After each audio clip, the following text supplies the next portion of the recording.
નમસ્કાર, આપ સૌનું સ્વાગત છે. આજે આપણે પ્રાથમિક શાળા ગઢ અને શ્રી રોહિતભાઈ પટેલ દ્વારા રજૂ થયેલી એવી કેટલીક અદ્ભુત વાતોમાં ખોવાઈ જવાના છીએ જે ખરેખર હૃદયને સ્પર્શી જાય એવી છે. આ વાર્તા છે શાળાના સાહસિકોની, એવા બાળકોની જેમનો શાળાએ જવાનો રસ્તો કોઈ સાહસથી ઓછો નથી. ચાલો, આ વાર્તાઓમાં આપણે આગળ વધીએ એ પહેલાં જરા એક પળ માટે વિચારીએ. આપણો પોતાનો શાળાએ જવાનો રસ્તો કેવો હતો? કદાચ એકદમ સીધો સાદો કે પછી થોડો લાંબો. પણ શું ક્યારે વિચાર્યું છે કે કેટલાક બાળકો માટે આ રોજિંદો રસ્તો કેટલો બધો અનોખો અને પડકારજનક હોઈ શકે છે? તો ચાલો, પ્રાથમિક શાળા ગઢના આ સુંદર પ્રયાસ સાથે આપણે શરૂઆત કરીએ આ અનોખા સફરની. આપણે એવા બાળકોને મળીશું જેમની હિંમત અને ભણતર માટેની લગન જોઈને આપણે સાચે જ દંગ રહી જઈશું. આ દરેક વાર્તામાં માત્ર મનોરંજન જ નથી, પણ જીવનનો એક મોટો બોધ પણ છુપાયેલો છે. તો શરૂઆત કરીએ બે સાવ અલગ દુનિયાના પ્રવાસથી. એક તરફ છે શહેરના ચકચકેત પાક્કા રસ્તા અને બીજી તરફ છે પર્વતોના ઉબડખાબડ પથરાળ રસ્તા. પણ જુઓ, જગ્યા ભલે અલગ હોય, ધ્યેય તો એક જ છે: શાળાએ પહોંચવો. આ છે આર્યન, જે અમદાવાદમાં રહે છે. હવે શહેરના મોટાભાગના બાળકોની જેમ જ એનું ઘર પણ શાળાથી ઘણું દૂર છે. એટલે શું કરે? રોજ રિક્ષામાં બેસીને શાળાએ જાય છે. આ તો એવું દ્રશ્ય છે જે આપણે શહેરોમાં લગભગ રોજ જોતા હોઈએ છીએ, નહીં? હવે જરા અહીં જુઓ. આ સ્લાઇડ પર બે રસ્તાઓ વચ્ચેનો તફાવત કેટલો સ્પષ્ટ દેખાય છે. એક બાજુ છે શહેરનો એકદમ સપાટ રસ્તો અને મજબૂત સિમેન્ટનો પુલ, અને બીજી બાજુ એ છે મીરાનો રસ્તો, પથરાળ, આડો અવળો, જ્યાં રોજ પહાડ ચડવા અને ઉતરવા પડે છે. અને આ મુશ્કેલ રસ્તા વિશે મીરા શું કહે છે એ તો સાંભળવા જેવું છે. એના શબ્દોમાં જ કેટલી હકારાત્મકતા છે. એ કહે છે, શહેરના લોકોને આ રસ્તો કદાચ અઘરો લાગે, પણ અમે લોકો તો હસતા રમતા અને મસ્તી કરતા કરતા આ રસ્તો પસાર કરી લઈએ છીએ. વાહ, આને જ કહેવાય સાચી હિંમત અને જીવન જીવવાની કળા. ચાલો હવે શહેર અને પહાડોથી થોડા દૂર જઈએ. બે એકદમ અલગ કુદરતી વાતાવરણમાં સફર કરીએ. એક બાજુ છે સૂરજની આગ ઓકતું રણ અને બીજી બાજુ છે રહસ્યમય ગાઢ જંગલ. અહીં પણ શાળાએ પહોંચવાની રીતો એટલી જ અનોખી અને સાહસથી ભરેલી છે. જરા આંખો બંધ કરીને કલ્પના કરો કચ્છના વિશાળ રણની, જ્યાં સુધી નજર જાય ત્યાં બસ રેતી જ રેતી. અને જેવી બપોર થાય ને એટલે આ રેતી જાણે ભઠ્ઠીની જેમ તપવા લાગે.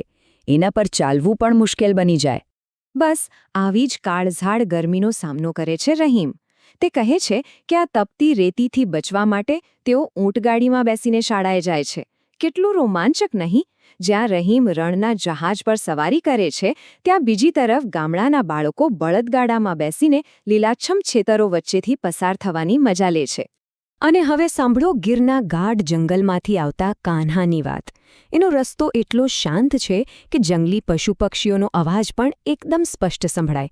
કાન્હા હિંમતભેર કહે છે કે ક્યારેક થોડો ડર તો લાગે, પણ ભણવાની જે ઈચ્છા છે ને એ દરેક ડર પર જીત મેળવીને આગળ વધવાની હિંમત આપી દે છે. અરે, સાહસની ખરી મજા તો હજુ બાકી છે. હવે આપણે મુસાફરીની એવી રીતો જોવાના છીએ જે સીધી પાણી અને આકાશ સાથે જોડાયેલી છે. આ રીતો એટલી અસામાન્ય છે કે જાણીને તમને પણ નવાઈ લાગશે. આપણે વાત કરીએ બેટ દ્વારકા વિસ્તારની. અહીં બાળકોના ઘર અને શાળાની વચ્ચે એક વિશાળ દરિયો આવેલો છે. તો સવાલ એ થાય કે આ બાળકો રોજ શાળાએ પહોંચતા કેવી રીતે હશે? ચાલો જોઈએ. એમની પાસે કેટલાક ખરેખર અનોખા ઉપાયો છે. તેઓ હોડીમાં બેસીને દરિયાની લહેરો સાથે વાતો કરતા કરતા જાય છે. તો કેટલાક વિસ્તારોમાં બાળકો વાંસ કે દોરડાના બનેલા પુલ પરથી નદી પાર કરવાનો સાહસ કરે છે. અને હા, એક સૌથી રોમાંચક રીત એ છે ઉડન ખટોલા. તો આ ઉડન ખટોલા છે શું?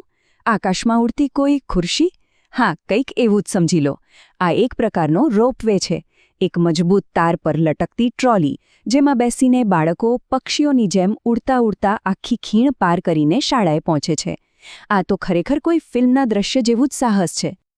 આ બધા સાહસોની વચ્ચે એક વાર્તા એવી છે જે હિંમત અને અતૂટ નિશ્ચયનું જીવતું જાગતું ઉદાહરણ છે. ચાલો હવે આપણે નિધિની પ્રેરણાદાયક વાત સાંભળીએ. આ એ જ કહાણી છે જેણે પ્રાથમિક શાળા ગઢના શિક્ષક શ્રી રોહિતભાઈ પટેલના હૃદયને પણ ખૂબ જ સ્પર્શી લીધું.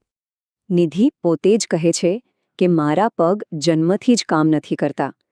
શારીરિક રીતે આટલી મોટી મર્યાદા હોવા છતાં એના મનમાં ભણવાનો ઉત્સાહ ક્યારેય ઓછો ન થયો.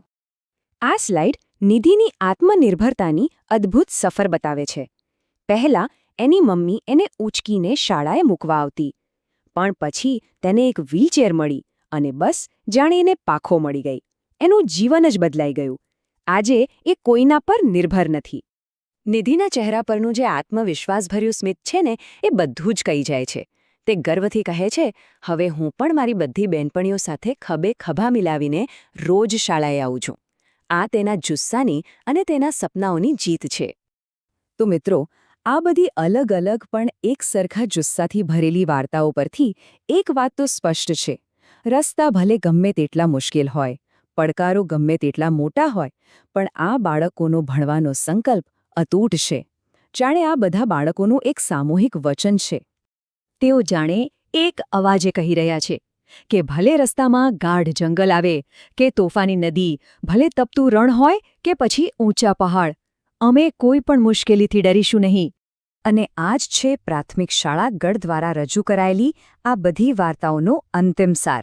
સંકટો ગમે તેવા આવે, જોખમ ગમે તેવા હોય, પણ અમે નિયમિત શાળાએ તો પહોંચીશું જ. આ બાળકોનો દ્રઢ નિશ્ચય આપણા સૌ માટે એક બહુ મોટી પ્રેરણા છે. જો પ્રાથમિક શાળા ગઢ અને શ્રી રોહિતભાઈ પટેલ દ્વારા રજૂ થયેલી આ અદ્ભુત અને હિંમતભરી વાર્તાઓ આપને ગમી હોય તો આ રજૂઆતને જરૂરથી લાઇક કરજો, તમારા મિત્રો અને પરિવાર સાથે શેર કરજો, અને ખાસ કરીને આવી પ્રેરણાદાયક વાર્તાઓ લોકો સુધી પહોંચાડતી પ્રાથમિક શાળા ગઢની યુટ્યુબ ચેનલને સબસ્ક્રાઇબ કરવાનું બિલકુલ ન ભૂલતા. આપનો ખૂબ ખૂબ આભાર.